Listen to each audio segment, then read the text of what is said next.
Good morning. Tim Henson, his call sign N5TNM. W5TNM. Yeah, yeah, yeah. Okay, I didn't read the hat. Yeah, well, I've known Tim and I worked together. Gosh, almost 25 years ago. We were both at Oracle at the time, but he's currently down in Los Alamos. And you're in project management now. So, but gosh, we've talked about a number of things, including sailboats and ham radio, many years. He finally got licensed 3 years ago, and he's currently living just west of Taos, and he's the president of the Taos Amateur Radio Club. And if you want to talk to him about living off the grid, he and his wife Karen live completely off the grid now.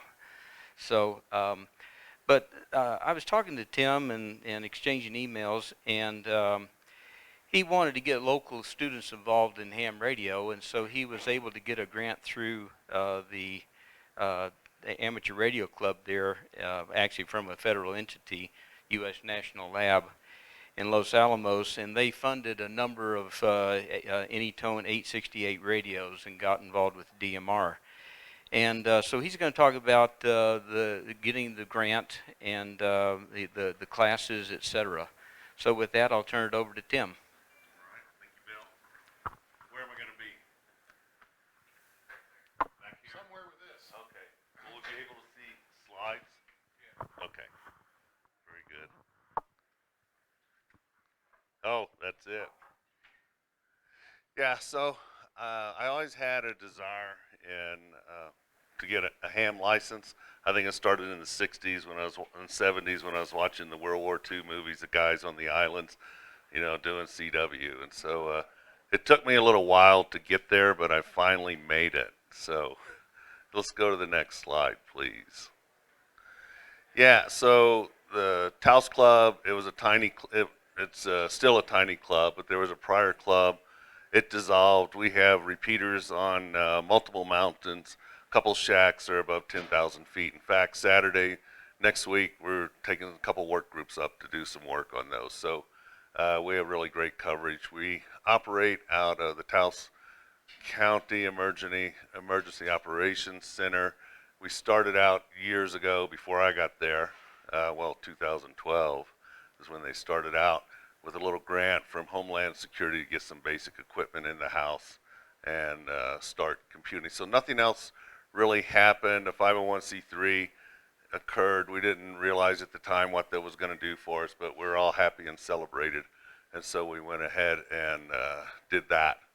So yeah, 48 member club, and we operate off of about 1.5K a year. The Forest Service leases, they're 126 bucks a year. We can talk a lot about that offline. But we have 17K in the kitty.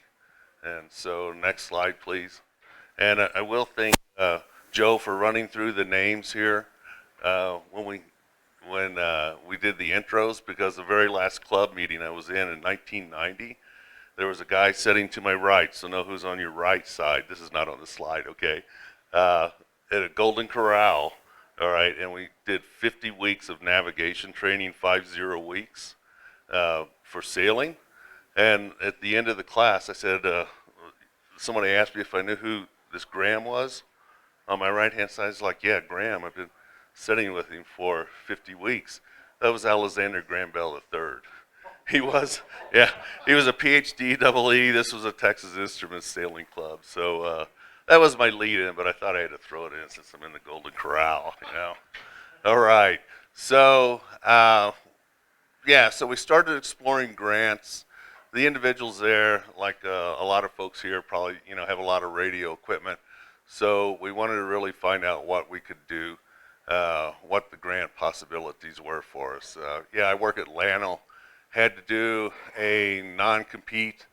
There's no way I could compete with Lano, but I had to make sure it was above board and they knew what I was doing. So you see they have many opportunities there. So as a club, we kind of got together and we talked about what's our best opportunity to do something for the community. It's like, well, we could do analog, but that doesn't quite have the buzz, doesn't quite have the kid. interest, that we want to generate on that. So we're down there, we're kind of getting into DMR, working with Rocky Mountain Ham Club just a little bit. Brian Milchowski's running the show down there for us. So we all decided, well, let's do DMR. It has digital in it, maybe to get some kids excited. And so we put a STEM grant together. So if you want to work with kids, throw STEM, high school, DMR, and you're going to get some money. That's what happened to us. So yeah, DMR was a sell job and the commitment. So next slide, please. So we had to go through, the paperwork, the scope, the budget, all those kind of project management kind of things. And I'm a project manager for like 30 years, so I probably overdo it a little bit. But we got buy-in from the high school principal, which was something that club had tried to do for a long time. And they'd gone out for a demo or two over a period of time, and things didn't quite click, okay? So in these grants, we had to go to the high school, say what we want to do, when, and why. And basically, we got a 1-year timeline to go execute this project. Next slide, please. And so, taking the fun part away, there's a lot of red tape we have to go through, getting registered with the state attorney general, etc. It was fairly easy to make a case for teaching kids, getting the money to do that, because it's a very disadvantaged school. There's like 680 students there, and almost all of them are on some type of government subsidy, school lunches, or whatever the case may be. And so Los Alamos, there's 7 surrounding counties, and they're trying to pump as much, I'll say, money into the surrounding areas as possible to be a good neighbor, help the communities out in this poor area. So, yeah, so we decided, spread the gospel, the DMR gospel at the Taos High School.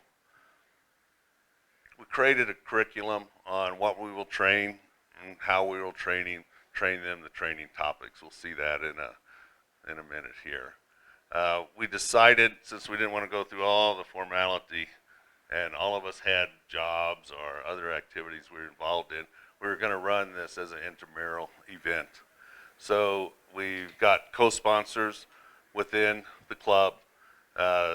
Teachers, one of the teachers, we have 3 co-sponsors right now, actually 4.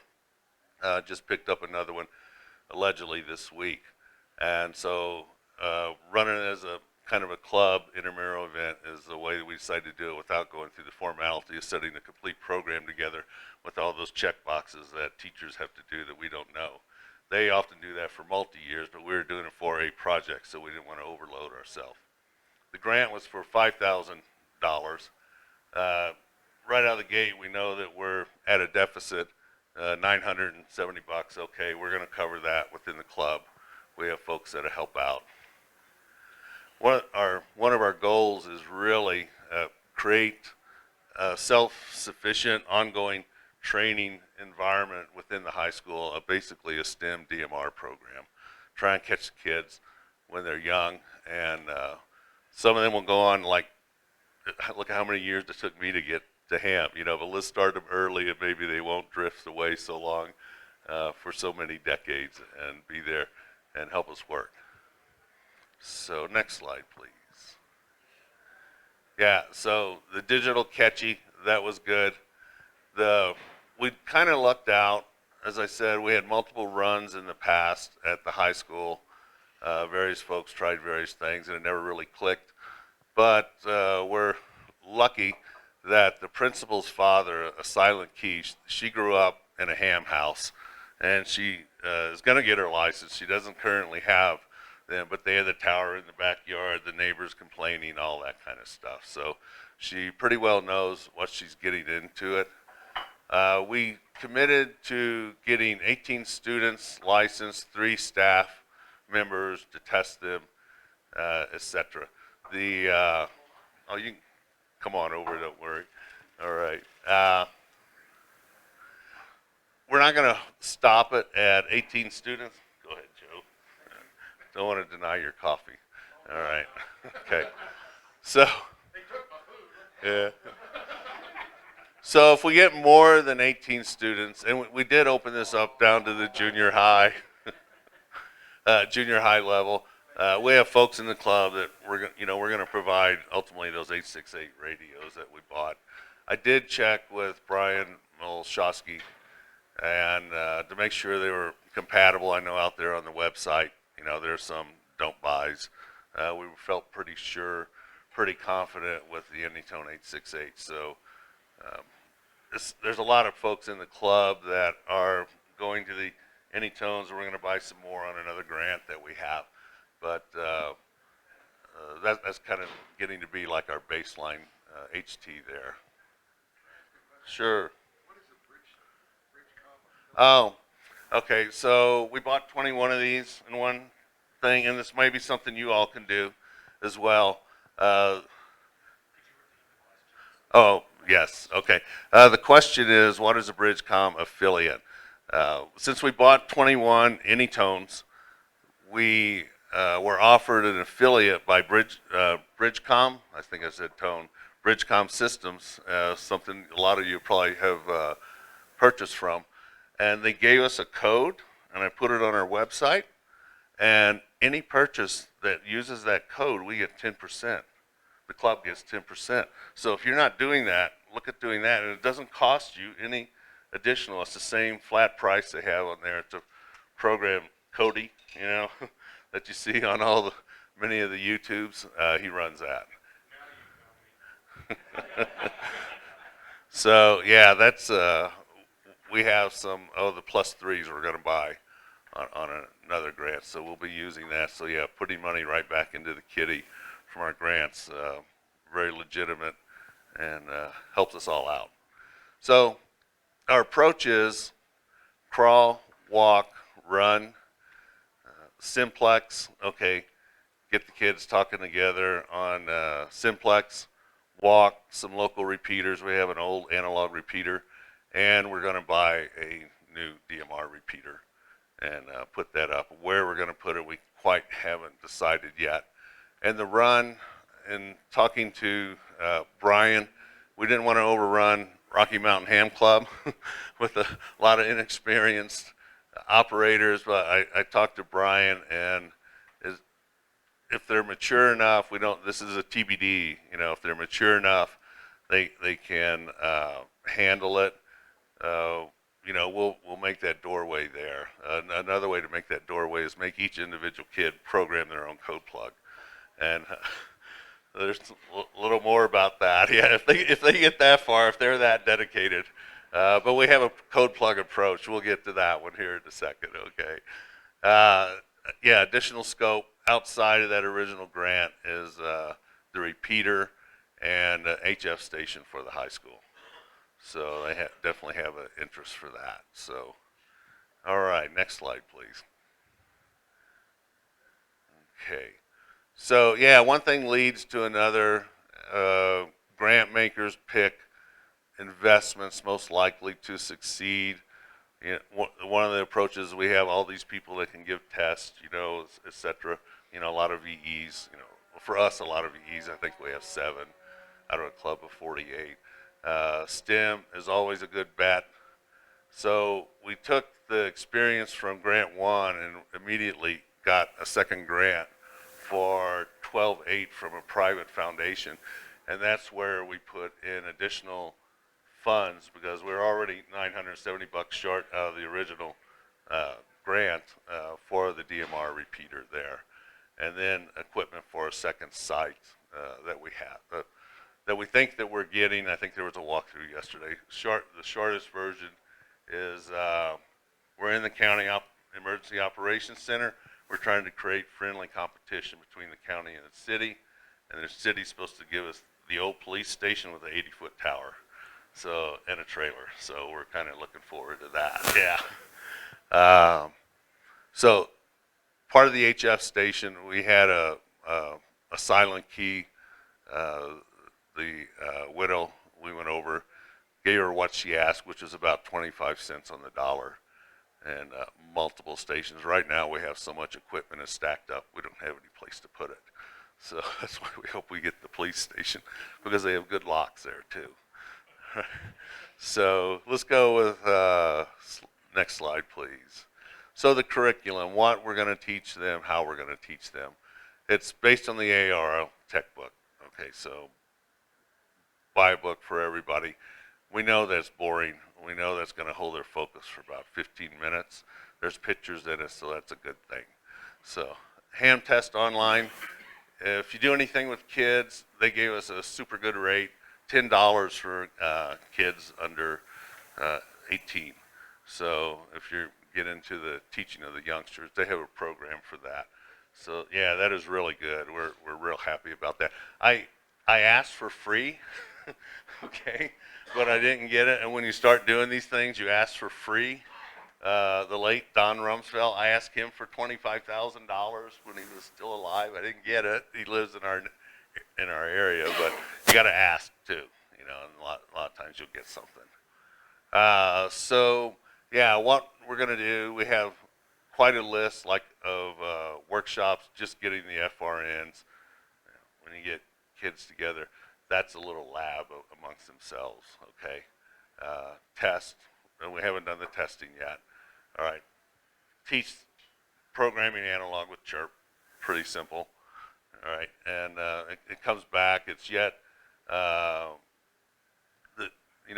it's yet to prove that the DMR is going to be easy for them, since we haven't done that yet. You know, we haven't tested them, but yeah, we definitely thought let's take the upper step and go to DMR. Getting the digital radio IDs, all those are labs when you get kids together. We have a code plug volunteer creator in the background, KB5 NFT Dale, and so he's making multiple code plugs for us that we just plug in, let kids play, wreck it, copy it over, go back and forth. Everybody that walks out of the class that passes the test, that is, we're going to give them one of these radios. It's theirs personally to keep, and so yeah, we're giving them first class radios, and so we're going to make sure that what they have is working when they walk out the door. High school nets, etc. Next slide, please. Yeah, not there yet. Not sure where we're going to put this repeater. We'll figure that out. It needs to be accessible on this one mountain we have to go up. It's just miserable. I won't even take my own truck. You got to have total Jeep world. We want to figure out what general or extra interest that they have there. Set up the HF station. And again, we want to make them a little self-sufficient to where they can do their own testing. Sure, we'll do it forever. We do it, you know, on a regular basis, testing. But if they want to do that and have the interest, you know, we'll help them get going. And I'll create a little community excitement along the way. Circle back with students, parents, facilities, and in Taos being a very poor place, everything gets translated into job skills. All right, what can I do with this? It's like, well, you can be an engineer, you can know about radio, be an EMT, etc.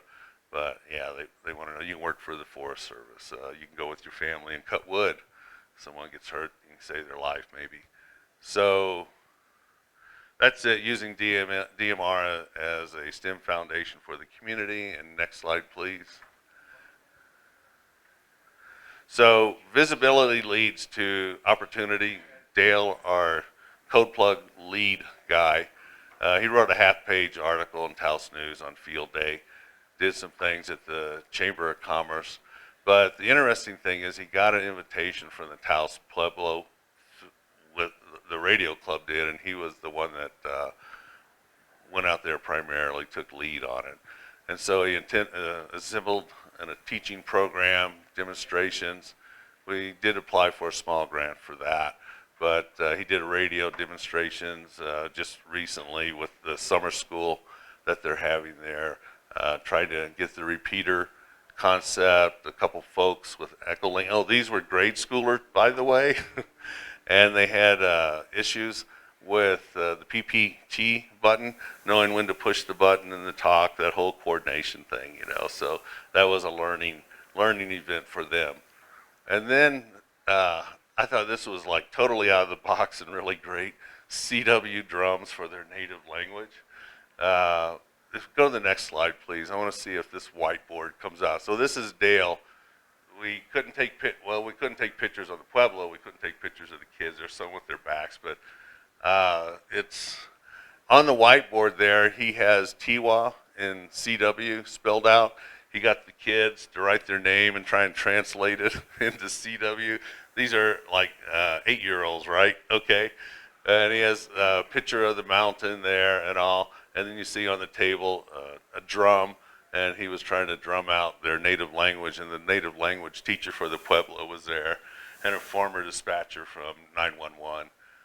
So it was a pretty exciting time, and we'll be going back there. Not sure of what all the future has. That was just a little side bit that we were able to find. So I think that's probably the most fun right there. This Dale was all stressed, and he just had a blast out there. So next slide, please. Yeah, when you do work for the community, you always have to think of what's it doing for the community versus what it's doing for me. And just so we're all aware, in April there was a study completed, national value of a volunteer hour on average, $28.54. So we're going to use that number in Taos for various things anytime we're doing outreach to the community. So there's not a free ride in life, and this kind of explains it right there. So next slide, please. Closeout report. So in the closeout report, so we had a $5,000 grant. And I look at if one of those kids decides to become a double E, his lifetime of additional tax paying is going to pay for that grant, you know, just clearly. So that's the payback that I'm going to give to, you know, in the reporting and closeout. There's a lot of folks that, for many reasons, a lot of kids that will never be an engineer, but that's okay too. Can it improve their life, and can it improve their community? And so a single radio in the mountains without cell service, we have a lot of places with those. You know, families cut firewood, they go hunting, they do all types of things in the mountains, you know, can save a life.